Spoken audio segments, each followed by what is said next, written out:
Rules were made to be broken. Well, not entirely. There is, however, some degree of truth to that statement. In any competitive endeavor, rules serve primarily as guidelines intended to maximize the fruition of a sport. No matter how one may look at it, rules are necessary, even if they are interpreted as necessary evils.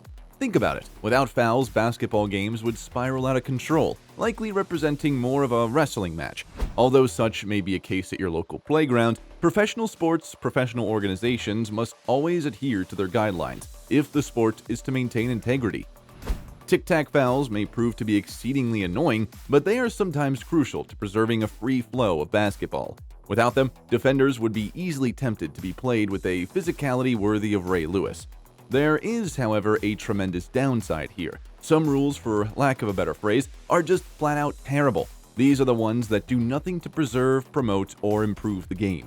In fact, continued fidelity to such awful criterion creates a lose-lose situation for everyone involved. In such circumstances, even as the quasi-evil specimen known as the referee is at a loss to justify his call, even if it is, according to the rules, the right one. In hopes of weeding out the handful of bad rules that currently lurk the courts of the National Basketball Association, in this video, we'll look at 5 possible rule changes that would improve the NBA. Although open to debate, these possible alterations would hopefully have fans, players, coaches, and referees all bond in unison to profoundly declare, "I love this game." So let's start. Offensive goaltending. Offensive goaltending occurs when a player interferes with a ball that is inside the imaginary cylinder created by the rim, or if the player interferes with the rim in any way while the ball is in said imaginary cylinder. Why it's terrible?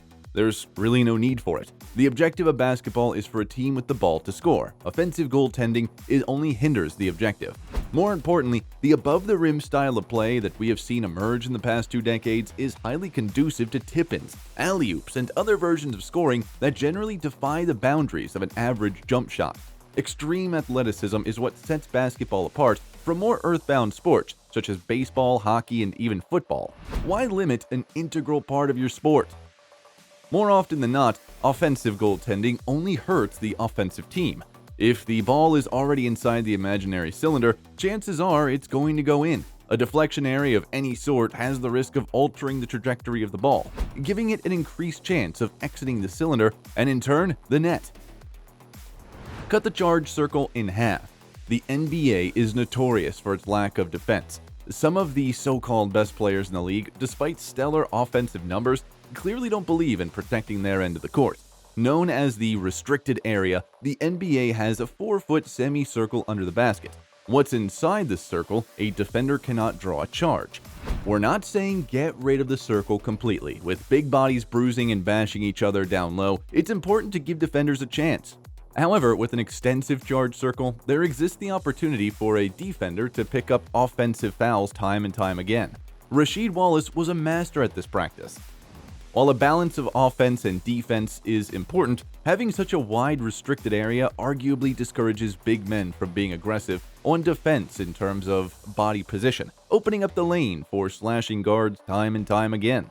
For defensive-minded coaches, such a limitation could potentially serve as a large inhibitor for effective game schemes. Yes, scoring is important, but isn't good old-fashioned defense equally vital? If the arc was cut in half, we could possibly have the best of both worlds. Bring back the 5-game first-round series. There's no getting around it. The NBA playoffs have more games than Pat Riley has hair gel. Nearly a decade ago, the NBA extended first-round playoff series to the best-of-7 format, doing away with the previously utilized best-of-5 setup. Reasons why the NBA should make the switch back. 1. The playoffs are like someone who is trying to lose weight. They need to cut down somewhere. 2. There are at least 1 of 2 first-round series per year that end in a sweep. There is no need to extend the losing team's misery at the expense of injuring one of the winning team's star players. 3. It's more exciting. Can you imagine if last season Lakers vs. Thunder series only lasted 5 games? 4. Charles Barkley will have a higher JPG average, joke per game, as he will be forced to condense his humor into 5 games rather than 7. Change the one and done rule.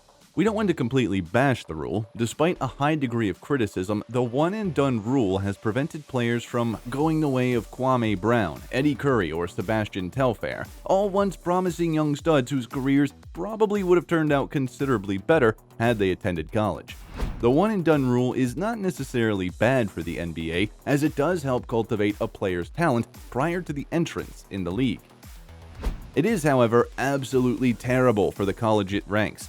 As proven by John Bugsy Siegel Calipari, the collegiate ranks have been infested by a number of players, and in some cases entire teams, who are virtually using the NCAA as a launching pad to get to better and bigger things. Not only does this tremendously disrespect the concept of team and legacy building, it also relegates the concept of a student athlete into a running joke. That's all well, but how does this rule hurt the NBA? According to the NBA mindset, a year of experience prior to the pros is supposed to help in the maturity department. But once a player who would otherwise jump to the NBA steps on campus, he is immortalized, even as something holier than thou. Such respect and admiration is healthy to a point, but in excess it creates egos the size of LeBron's new Miami mansion. Is that really the maturity an NBA GM is looking for? It will be interesting to see how this year's Kentucky class fares in the pros, and as they are the epitome of this kind of thinking. With John Wall and DeMarcus Cousins as the primary case studies, this season will allow us to observe how being a part of the NBDL Wildcats helps or hinders one's assimilation to a professional team atmosphere. Secondly, this rule should be abolished just in case another LeBron James comes along. The very thought of an NCAA-tethered LeBron is simply a joke. Make the season shorter. We've all heard it, the NBA is a marathon, not a sprint. Reality check, a marathon is 26.2 miles. In one season, NBA players travel, well, a lot more than that. An 82-game season is bad not only because it's excruciatingly long, but it's also detrimental to the overall quality of play. Most players, especially aging veterans, must pace themselves for the long haul, rather than expending maximum effort game in and game out. Longer seasons also increase player fatigue, making players more susceptible to injury. Instead of 82 games, why not limit the season to 67? 15 games less would essentially take away an entire month of the season, so fans would still be treated to NBA action for a significant portion of the year. Of all numbers, why 67? Well, there are 15 teams in each conference.